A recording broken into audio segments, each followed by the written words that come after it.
তো শেষ, ধরুন এই ডিসেম্বর থেকে পরের ডিসেম্বর, এই শীতকাল থেকে পরের শীতকাল, কিভাবে আমি একজন ভালো মুসলিম হতে পারি। আমি এখানে 3টা এরিয়া হাইলাইট করব।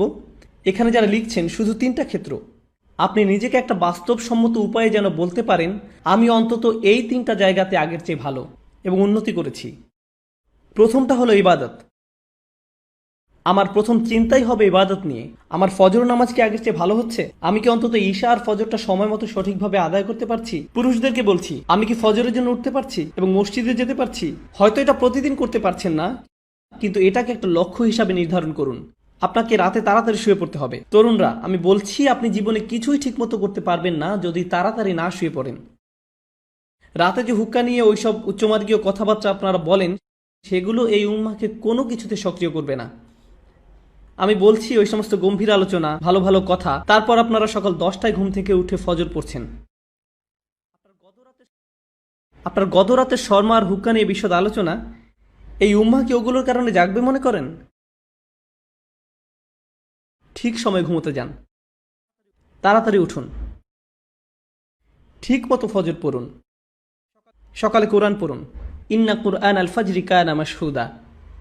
নিয়ম করে ঠিকঠাক মতো কোরআন পড়ুন। আমরা দুনিয়া বদলানোর কথা বলি, কিন্তু আমরা একটা দিনের কার্যক্রমও বদলাতে পারি না। আপনি যদি আপনার দিন বদলাতে পারেন, তাহলে আপনার বছরও বদলাতে পারবেন, আপনার জীবনও বদলাতে পারবেন। আপনাকে আপনার দিন দিয়েই শুরু করতে হবে। ইবাদত অর্থে আপনার সকালটাকে ফলপ্রসূ করতে হবে। ইবাদতের একটা অংশ হলো, আমি বিশেষ করে এখানে তাদের অন্তর্ভুক্ত করব যাদের দূরদর্শিতা আছে। আপনার দূরদর্শিতা, আপনার অনুপ্রেরণা আসবে কোরআনের মাধ্যমে। কোরআন আপনার হৃদয়ে থাকতে হবে। যতটুকু সম্ভব কোরআন মুখস্থ করার প্রজেক্ট শুরু করতে হবে আপনাকে।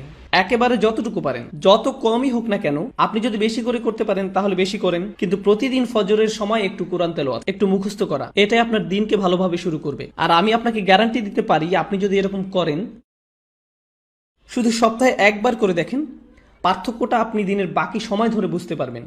আপনি লক্ষ্য করবেন যে ওই দিনটাতে অনেক বেশি বারাকা আছে, আপনি অনেক বেশি কিছু শেষ করতে পারছেন, আপনার চারপাশে দরজা খুলে যাচ্ছে, অনেক সুযোগ তৈরি হচ্ছে, আপনার মন পরিষ্কার আর অনেক সৃষ্টিশীল আইডিয়া আসছে। আপনি দেখবেন আল্লাহ আপনাকে ওইসব কল্যাণ দিচ্ছেন এবং দরজা খুলে দিচ্ছেন যেগুলো আগে বন্ধ ছিল। কাজেই প্রথমটা, কতগুলো এরিয়া আমি যেন বলেছি? 3টা এরিয়া। প্রথমটা হলো ইবাদত। এটাই প্রথম এরিয়া যেটাতে আমি আরো ভালো করতে যাচ্ছি। দ্বিতীয় এরিয়া, যেটার জন্য সত্যি আপনাকে ভালোভাবে খাটতে হবে, এটার ব্যাপারে মাথা ব্যথা থাকতে হবে, সেটা হলো শিক্ষা, জ্ঞান। কিভাবে আমি এই এরিয়াতে আমার জ্ঞান বাড়াবো? আমি জ্ঞানকে ইবাদত থেকে আলাদা করে দেখি, কারণ কিছু কিছু মানুষ জ্ঞান অর্জনের উপর এত বেশি ফোকাস করে যে তাদের ইবাদতের অবস্থা হয় খুবই শোচনীয়। তারা ইবাদত করে না, তাদের ধারণা তাদের জ্ঞান ইবাদতের শূন্যস্থান পূরণ করে দিবে। তারা অনেক তাফসির পড়ে, অনেক তাজউইদ জানে, কিন্তু তারা এমনকি তাদের সালাতেও কোনো মনোযোগই দেয় না। তাহলে সেই জ্ঞান আছে কিসের জন্য? আমি অগ্রাধিকার ভিত্তিতে এগুলো উল্লেখ করেছি। প্রথমটা ইবাদত, দ্বিতীয়টা জ্ঞান। আমি বলছি না যে আপনারা আলেম হন এবং শরীয়তের উপরে ডিগ্রি নিন, যারা করছেন তাদেরকে অভিনন্দন জানাই। আমি এখানে সবার কথা বলছি। এখানে সবাই মুফতি বা আলেম নাও হতে পারেন, কিন্তু আপনাকে শিক্ষিত মুসলিম হতে হবে। আপনার ইসলামের উপর অন্তত প্রাথমিক পর্যায়ের বিদ্যা থাকতে হবে। আমি এখানে সবার কথা বলছি। তাই আপনার জন্য আমার পরামর্শ হলো, বছরের শেষ বা আগামী বছরের মধ্যে আপনি কিছু অন্তত পড়েন। আপনি সিরাহ পড়ুন, নবী মোহাম্মদ সাল্লাল্লাহু আলাইহি সাল্লামের জীবনী একবার। আর আপনার প্রতি বছরই এটা করা উচিত। আসলে আপনার আলাদা আলাদা জায়গা থেকে পড়া উচিত। প্রতি বছর সিরাতের উপর আপনার পড়াশোনা করা উচিত। সত্যি সত্যিই পড়ুন। আমাকে জিজ্ঞেস করবেন না সিরাতের উপর কোন বই পড়বেন, সবই পড়ুন। এক একবার এক একটা পড়ুন। একটা নিয়ে পড়া শুরু করুন 1 বছর, তারপর আরেকটা সিরাত নিন পরের বছর, আবার আরেকটা সিরাত নিন পরের বছর, আবার আরেকটা। কারণ এটা হলো ওই মানুষটার জীবনী যা আমাদের জীবনের দর্শন, আমাদের অনুপ্রেরণা। আর আপনার প্রতি বছরই এটা করা উচিত। আপনাকে এগুলো বারবার পড়তে হবে। এটা আপনার শিক্ষার অংশ।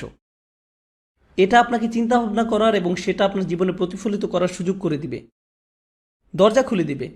সিরাত পড়লে এর মধ্যেই পাবেন কিছু সহজলভ্য এবং অসাধারণ রিসোর্স। আমার মনে হয় না এগুলো খুঁজে পেতে আপনার কষ্ট হবে ইনশাআল্লাহ। একই সাথে আপনার কিছু বাস্তবিক অর্জন থাকতে হবে। একই বছর আপনাকে প্রকৃত অর্থেই কোরআন থেকে কিছু অর্জন করতে হবে। আমি এখনো জ্ঞানের এরিয়ার ভিতরে আছি। প্রথম এরিয়া হলো ইবাদত, আর দ্বিতীয়টা হলো জ্ঞান বা শিক্ষা। এই এরিয়াতেই আপনাকে কোরআন থেকে কিছু প্রকৃত মুনাফার ক্ষেত্র তৈরি করতে হবে।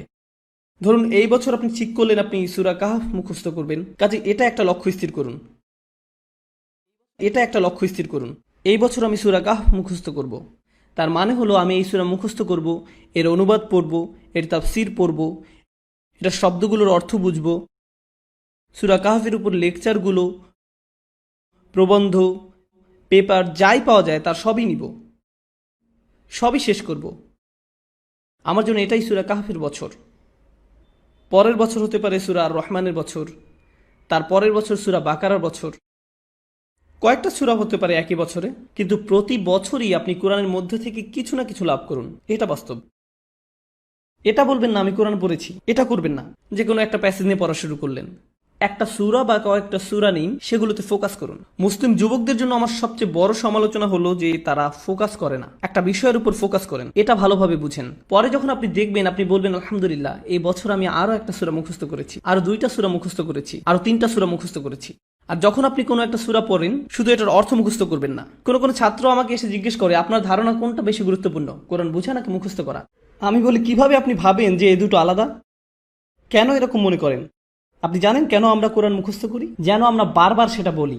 আর যখন আপনি কিছু বারবার বলতে থাকেন তখন সেটা নিয়ে আরো বেশি চিন্তা করার এবং সেটা আপনার কাজে প্রতিফলিত করার ব্যবস্থা করে দেন আল্লাহ। যখন আপনি কোনো কিছু 10 বার বলতে থাকেন তখন আপনি এমন কিছু লক্ষ্য করেন যা আপনি 9 বার বলার সময় করেননি। আল্লাহ আরো অনেক দরজা খুলে দেন। আল্লাহে কোরআনের জন্য এটা খুবই সত্য। যত বেশি আপনি পড়বেন তত বেশি বুঝবেন, আর যত কম পড়বেন তত কম বুঝবেন। এটা অন্য কোনো বইয়ের মতো না। কোরআন বোঝার ভিত্তি হলো কোরআন মুখস্থ করা। আল্লাহ আরো অনেক দরজা খুলে দেন। আল্লাহে কোরআনের জন্য এটা খুবই সত্য। কাজেই যে সূরা আপনি পড়তে ও বুঝতে চাচ্ছেন ভালো হয় সেটা মুখস্থ করে ফেললে। এই দুটো সবার আগে। তো আমি সিরাত নিয়ে বললাম আর কোরআন নিয়ে বললাম। এবার ইলেকটিভ বা নির্বাচক, ধরেন এটা আপনাদের জন্য এই বছরের ইসলামিক সেমিস্টার। এই সেমিস্টারে ঐচ্ছিক কাজে যুক্ত করেন। অন্তত 3 থেকে 4টা দোয়া আপনি পড়লেন, মুখস্থ করলেন, আর সেগুলো আপনার দিনের একটা অংশ হয়ে গেল। নবী সাল্লাল্লাহু আলাইহি সাল্লামের কিছু দোয়া মুখস্থ করা, এটা এক সময় আপনার দিনেরই অংশ হয়ে যাবে। এখন আমি জ্ঞানের সাথে সেটার চর্চার সংযুক্ত করেছি। এ ধরনের জিনিসগুলো আপনি যুক্ত করে নিতে পারেন। আসলে এই 3টা এরিয়া যে আমি বলছি, আমি অন্যগুলো কিন্তু উল্লেখও করিনি। আমি জানি ফিকহ, আকীদা, তাফসীর এগুলো জ্ঞানের অংশ, কিন্তু আমি শুধু 3টা এরিয়ার কথা বলেছি ইচ্ছা করেই। কারণ এই 3টা জিনিসই সরাসরি আপনাকে ভালো মুসলিম করে তুলবে। সাথে সাথে এগুলোর একটা কার্যকরী প্রভাব আপনার উপর পড়বে। আপনার সালাত আগের চেয়ে আরো বেশি ভালো হবে, কারণ আপনি যে কোরআন পড়ছেন সেটা আপনি এখন বুঝেন। নবী সাল্লাল্লাহু আলাইহি সাল্লামের জন্য আপনার ভালোবাসা বাড়ছে কারণ আপনি তার জীবনী প্রতি বছর পড়ছেন। কাজেই যতবার আপনি সালাওয়াত পড়বেন এটা আরো আন্তরিক হবে। এই সালাওয়াত আপনি আরো গভীরভাবে অনুভব করবেন। দুয়ার জ্ঞান আপনাকে আল্লাহর আরো কাছে নিয়ে আসছে, কারণ এখন আপনি জানেন আপনি তার কাছে কি চাচ্ছেন। এটাই হলো জ্ঞান। তো প্রথমটা ছিল ইবাদত আর দ্বিতীয়টা হলো জ্ঞান। আশা করি আপনারা দেখেছেন কিভাবে আমি এই দুটোকে একীভূত করলাম। যদিও আমি প্রত্যেকটাকে আলাদা রেখেছি, একটা অন্যটাকে সাহায্য করেছে। আপনার জ্ঞান যদি আপনার ইবাদতকে সাহায্য না করে, আমি জানি না সেটা আসলে সত্যিকারের জ্ঞান কিনা। আমি জানি না দিনের ব্যাপারে এটা আসলে সত্যিকারের জ্ঞান কিনা। এরপর আছে তৃতীয় এরিয়া, এটা হলো সার্ভিস বা সেবা। ওইখানে আপনাকে বুঝতে হবে, কিছু সময় ঠিক করে নিতে হবে। সপ্তাহে একদিন, হয়তো সাপ্তাহিক ছুটির দিন, কিংবা মাসে একবার আপনাকে কিছু সেবামূলক কাজ করতে হবে। মানে মানুষকে সাহায্য করা। তার মানে এই না যে আপনাকে এটা ইসলামিক ব্যানারের মধ্যেই করতে হবে। আপনি যদি স্বেচ্ছাসেবা দিতে চান, মানবতার জন্য কিছু করতে চান, এটা দেখতে খুবই ভালো লাগবে যে একজন মানুষকে আপনি সাহায্য করছেন। খুবই ভালো লাগবে। আমাদের সবকিছু নিজেদের ব্যানারেই করতে হবে এমন কোনো কথা নেই। মহৎ উদ্দেশ্যেই ভালো কাজই, সেটা খ্রিস্টানরাই করুক, ইহুদিরাই করুক, আর গেটস ফাউন্ডেশনই করুক, সেটা কোনো ব্যাপার না। যদি উদ্দেশ্য ভালো থাকে আপনি সেটাই অংশ নিতে পারেন। আসলে ব্যক্তিগতভাবে আমি মুসলিমদেরকে পরামর্শ দেই সেসব ভালো কাজে অংশ নিতে যেগুলো অমুসলিমদের দ্বারা পরিচালিত হয়, যেন তারা দেখে যে মুসলিমরাও এসব ব্যাপারে কেয়ার করে এবং এর মাধ্যমে তারাও সুযোগ পাবে ইসলামের ব্যাপারে প্রশ্ন করতে। এটা তাদের একটা সুযোগ দেয়। কাজী স্বেচ্ছাসেবা দিন, সাহায্য করুন, এমন কিছুর অংশ হন যেটা আপনার মনপ্রাণে ভালো লাগে। শুধু আপনার জন্যই সেটা করুন, প্রচার করে বেড়াবেন না, এটা নিয়ে টুইট করবেন না আজকে স্বেচ্ছাসেবা দিয়ে আসলাম, খুবই ভালো লাগছে আলহামদুলিল্লাহ, বড়াই করছি না। এরকম করবেন না, শুধু আপনার জন্যই করুন। এটা আপনাকে একজন ভালো মানুষ করবে। একজন ভালো ব্যক্তিতে পরিণত হবেন আপনি। আর বাবা মায়েরা আপনাদের যাদের বাচ্চা আছে, বিশেষত টিন এজ ছেলে মেয়ে, আপনি যদি তাদেরকে এই ধরনের কাজে উৎসাহ দিতে পারেন, কাউকে সাহায্য করার কোনো বিষয়ে জড়িত হওয়া আসলে টিনেজ বাচ্চাদের জন্য খুবই গুরুত্বপূর্ণ। এটা তাদের মানসিক পরিপক্কতা তৈরি হওয়ার একটা অংশ। কারণ টিনেজ তরুণরা শুধু মুসলিম তরুণরাই না, সাধারণভাবে সব তরুণরাই আত্মনিমগ্ন থাকে। তাদের দুনিয়াটা তাদের নিয়ে। তারা কিভাবে দেখে, তাদের বন্ধুরা, তাদের ফেসবুক স্ট্যাটাস, তাদের কতজন বন্ধু আছে, যাই হোক না কেন, ওই বয়সে এটাই তাদের কাছে গুরুত্বপূর্ণ। তারা খুবই ক্ষুদ্র মনা ধরনের। আপনি যদি ওই বয়সে তাদেরকে এরকম মানসিকতা থেকে টেনে বের করতে পারেন, তাদের নিজেদের বাইরেও অন্য কিছুকেও কেয়ার করতে শিখান, অন্যদের সাহায্য করতে বলেন, মানুষের কষ্ট বা ভোগান্তি আসলে কেমন আর এইসব ক্ষেত্রে সাহায্য করতে বলেন। উদাহরণস্বরূপ কিছুদিন আগে একটা প্রাকৃতিক দুর্যোগ হলো, একটা ঝড় নিউ জার্সি আর নিউ ইয়র্কে আঘাত করলো। আপনার থেকে খুব একটা দূরে না, ওইখানে সাপ্তাহিক ছুটিতে রেড ক্রস বা অন্য কারোর সাথে যে সাহায্য করতে পারেন, যাদের বাড়িঘর ধ্বংস হয়ে গেছে, গাছপালা রাস্তায় পড়ে আছে, রাস্তা বন্ধ হয়ে গেছে, যেটাই হোক আপনি সাহায্য করে চলে আসেন। আপনি যদি সেটা করেন, আমি আপনাকে বলছি এটা আপনাকে আল্লাহর যত নিকটে নিবে আর কোনো কিছুই ততটা করবে না। আপনি যদি এই তিনটা জিনিস করেন, আপনি তাহলে অন্তত মূল ভিত্তিটা স্থাপন করলেন জীবনে কিভাবে ভালো করা যায়। এটা আপনার জীবনের লক্ষ্য না, অন্তত এগুলো আপনি করতে পারলে জীবনে ভালো কিছু অর্জন করতে পারবেন।